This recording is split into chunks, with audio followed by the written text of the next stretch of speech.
Hello guys, আসসালামু আলাইকুম। এই দেখেন আমার বাগান।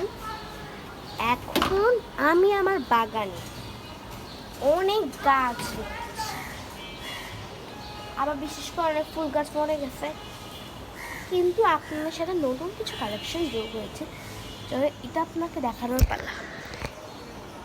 এই দেখেন গাঁদা, নামটা মানে নামটা কি জানি, কসমস, হ্যাঁ, আর এটা হলো জিনিয়া। এই দেখেন পাশাপাশি আমাদের পুঁই শাক গাছগুলো অনেক বড় হয়ে গেছে, কিন্তু মাটির অভাবে মরে যাচ্ছে।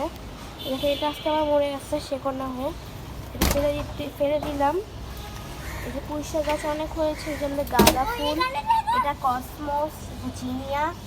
পুঁই শাক গাছগুলো অনেক ভালো অবস্থা, কিন্তু আবার মরেও যাচ্ছে পাতাটা একটুখানি মাটি। আজকে আমরা পুঁই শাক গাছে একটু কাজ করবো। এই যে অ্যালোভেরাগুলো অনেক ভালো হয়েছে, দেখেন অ্যালোভেরা কাটা উঠে গেছে কিছুই জন্য।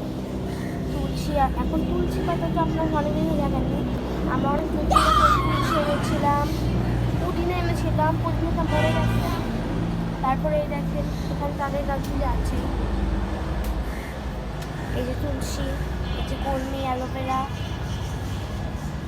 যে টরিডিয়ামের পাশাপাশি টরিডিয়ামটা মরে গেছে, কিন্তু বোতল ফুলটা মরে গেছে। তারপরে এদিকে এগুলো, এটা আমাদের ছাদ থেকে নিয়েছি।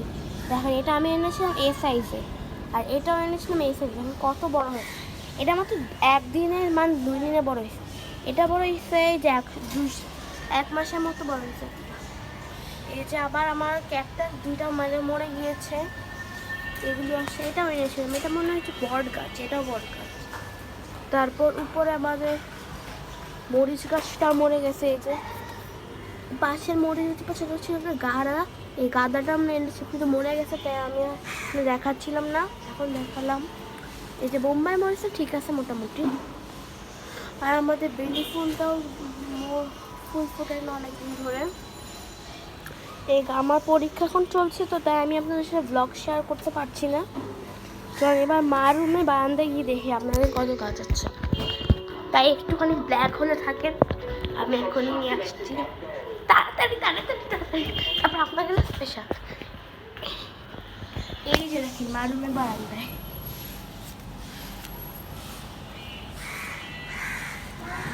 নয়নতারা, এটা অনেক দিন আগে অনেক এত কলি ফুল হচ্ছিল, পুরো গাছটা ভরে গেছিলো। এখন আবার ফুল হচ্ছে না, কলি হচ্ছে আস্তে আস্তে। তারপরে সারও একটু মিক্স করতে হবে। এই যে স্পাইডার প্ল্যান্ট, এগুলি আমার মা অনলাইনে অর্ডার করছিল, কিন্তু এগুলোর মধ্যে একটুখানি খারাপ অবস্থা আছে, এগুলো একটু পানি দিলেই ঠিক আছে। এই দেখেন আবার এই মাটির জিনিসগুলি, লাল মাটি আজকে কিনছিল, সাথে এই যে গাছটা বেঁচে গেছে, এটা পানিকা, এরা মানে শুধু পানি দিলেই হবে। সুন্দর না ফুলটা? এটা হলো আবার, এটা হলো জিনিয়া। আর এই গাছগুলোর সাথে এটা এই কলিটা করছে এই সাইজে, দেখেন কত বড় হচ্ছে। এটা হলো লাকি ব্যাম্বু, এই সাইডটা আবার এই যে মানি প্ল্যান্ট, এত বড় হয়ে যাবে আমি খেয়ালটা করিনি। এই যে সাথে হচ্ছে এটা ফুল হয়, দেখেন ফুলেগুলি। এই যে গাছ প্ল্যান্ট, আমাদের জাউ গাছটা মারা গেছে, মাটিতে শুধু রয়ে গেছে। এখন আমরা অন্য কোনো গাছ লাগাবো। তা আপনার সাথে টব যে গাছটা আছে, যেটা আমি অনেক দাম লাগছে, পুরা অনেকগুলি গাছ, সেটা আপনাকে দেখাই। এই যে দেখেন এটা কি, এটা হলো আমাদের রুমের ইনডোর প্ল্যান্ট।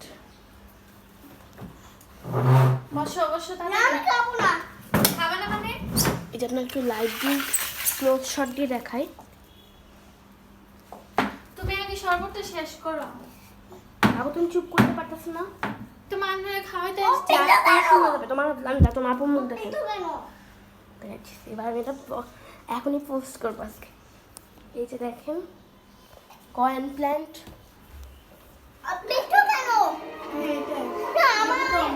এই যে দেখেন। তারপর আমার মাছ বন্ধু ফাইটার ফিশ, এই যে গাছ এখনো রয়েছে।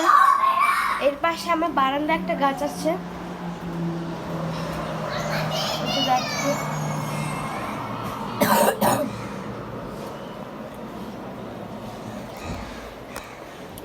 আপনাদের সাথে এখানেই ব্লগটা শেষ করছি, কারণ আমাদের বাসে একটু চিল্লাচিল্লি হচ্ছে।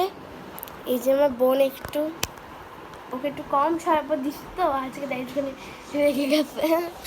তাই এখানেই শেষ করছি, বাই বাই।